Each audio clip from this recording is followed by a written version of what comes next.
अस्सलाम वालेकुम, कैसे हैं आप सब लोग। उम्मीद है कि खैरियत से होंगे। आज मैं देख रही थी कि बुशरा बीबी के केस की समाअत थी, इद्दत वाला जो केस है, और मुझे बड़ा अफसोस हुआ है कि हमारे मुल्क में ख़वातीन को लेके जो है वो बहुत इनसेंसिटिविटी पाई जाती है। ये तमाम लोग ये नहीं कर रहे, ये बहुत कोई आटे में नमक के बराबर लोग हैं जो ख़वातीन के साथ ये सलूक करते हैं। मैं तो ख़ुद भी इस इल्ज़ाम की विक्टिम रही हूँ, लेकिन मेरे साथ जब इतनी बड़ी सपोर्ट आके खड़ी हो गई इतने लोगों की, तो मुझे फिर वो जो 10-12 लोग जो है वो झूठ बोल रहे थे, उस हवाले से जो है फिर मैंने उस तरफ ध्यान नहीं दिया। लेकिन मैंने इस हवाले से FIA में दरख्वास्त दी थी, लेकिन उसके ऊपर कोई कार्रवाई नहीं हुई, और इसमें से कितने अकाउंट्स हैं जो अभी भी चल रहे हैं।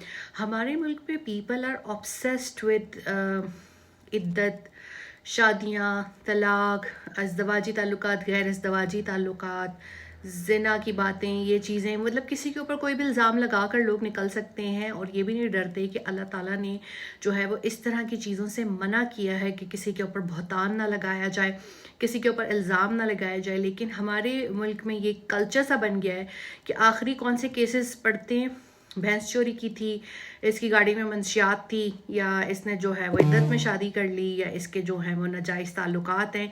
इस तरह के इल्ज़ामात जो हैं वो लगाए जाते हैं। दुनिया चाँद पे पहुंच गई और हम कहाँ जा रहे हैं, मतलब हमारे माशरे की ये सब चीज़ें कहाँ पे जा रही हैं। Why people are so insensitive toward each other, specially आपकी पर्सनल लाइफ का आपकी प्रोफेशनल लाइफ से कोई ताल्लुक़ नहीं होता, तो फिर यहाँ पर लोग इतना एक दूसरे की शादी, इद्दत, तलाक, इन चीज़ों के साथ, इवन यहाँ मैंने देखा है जर्नलिस्ट जो है वो विलादत और हामला होने की ख़बरों को भी जो है वो शेयर कर रहे होते हैं। भाई दिस इज़ नॉट जर्नलिज्म। जो पेज 3 कवर करते हैं इसे पेज 3 वालों के हद तक रहने दें, और अदाकार अपनी ज़िंदगी के ऊपर ज़रूर जो है वो वो चाहते हैं कि उनको मशहूरी मिले, बट आम लोगों को ये होता है कि हमारी ज़िंदगी से सब दूर रहें।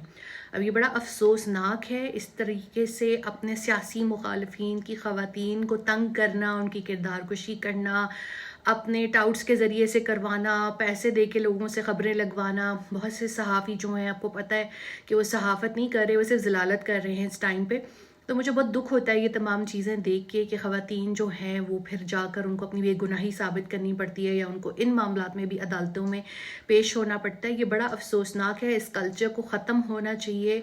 औरतों को ज़ेर बहस लाना छोड़ दें, उनकी निजी ज़िंदगी को ज़ेर बहस लाना छोड़ दें। इसी तरह मर्द सियासतदानों की भी निजी ज़िंदगी से जो है वो लोगों को दूर रहना चाहिए, और एक दूसरे की निजी ज़िंदगी का जो है वो एहतराम करें। अगर आज आप अपने सियासी मुखालफिन के साथ करवा रहे हैं, तो कल ये आपके साथ भी होगा। और मुझे तो खुद अपने लिए इतना अफसोस हुआ था कि मैं हमेशा लोगों के लिए आवाज़ बनती हूँ, ह्यूमन राइट्स के लिए आवाज़ उठाती हूँ, वायलेशंस के हवाले से बोलती हूँ, बट मुझ पे जो एक सर्टेन कॉटन ने झूठा इल्ज़ाम लगाया, तो आप सोचें कि वो एक दिन के अंदर अंदर वो इल्ज़ाम उतर भी गया। वो लोग शायद अपनी कहीं गुमनामियों में, तारीकियों में जो है वो हमेशा पड़े रहेंगे, वो उसी गंदगी का हिस्सा रहेंगे जिस गंदगी में वो लोग परवान चढ़े हैं। अगर हिदायत मिल गई तो वो एक तरफ, लेकिन मैंने बद लोगों को अच्छा होते हुए नहीं देखा। ख़वातीन की किरदार कुशी करना ना ही मेरे नज़दीक सियासत है, ना ही मेरे नज़दीक ये सहाफ़त है, बल्कि मैं कहूँगी ये सिर्फ ज़लालत है, और ये कम ज़रफ़ी है, कम नस्ली है, और बदनस्ल लोग ये चीज़ें करते हैं।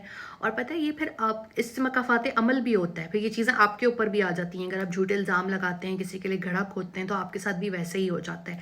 तो लोगों को ये सब करने से पहले अल्लाह से डरना चाहिए कि बहतान लगाने की बहुत बड़ी सज़ा है, और अगर इन्हीं चीज़ों के ऊपर सज़ाएँ देनी है अपने मुखालफों को, तो फिर बेहतर है सुलह ही कर लें। जवेद सदीक को इजाज़त दीजिए। अल्लाह हाफ़िज़।